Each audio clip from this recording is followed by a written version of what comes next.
Heart check. Shalom, peace. Can I share something personal? There are days when I wish I could stay on the mountaintop. The days when prayer is beautiful, when everything is going well, when I clearly feel God's presence. But life doesn't stay on the mountaintop. Eventually, I have to go back to work, face responsibilities, deal with problems, and sometimes I wonder if God is still with me. Maybe you've felt that way too. In today's gospel, Jesus takes Peter, James, and John up a high mountain. There, he is transfigured before them.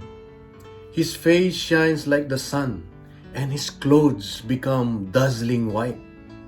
Peter wants to stay there forever, but then the Father speaks, "This is my beloved Son, listen to him." Soon after, Jesus leads them back down the mountain. You know what touched my heart? The mountaintop was not their destination. It was preparation for the journey ahead.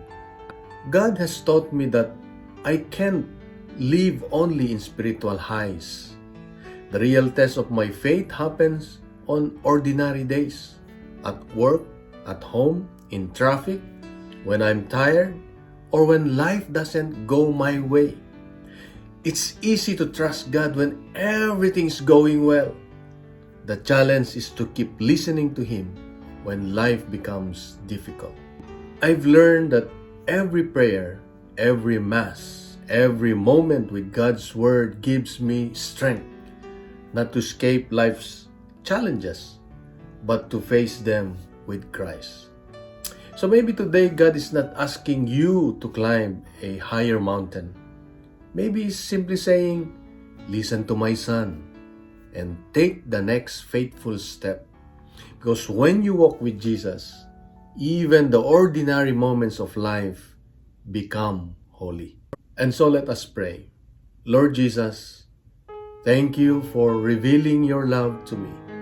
Help me listen to your voice, not only during moments of joy, but also in time of struggle. Walk with me every day and help me reflect your light or wherever I go. Amen. In the name of the Father, and of the Son, and of the Holy Spirit. Amen. Where do you need to listen to Jesus more in your life today? May I request that you please write at the comment section.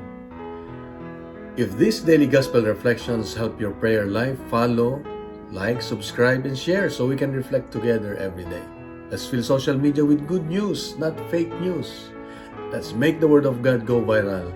God bless you, and remember, God is always good.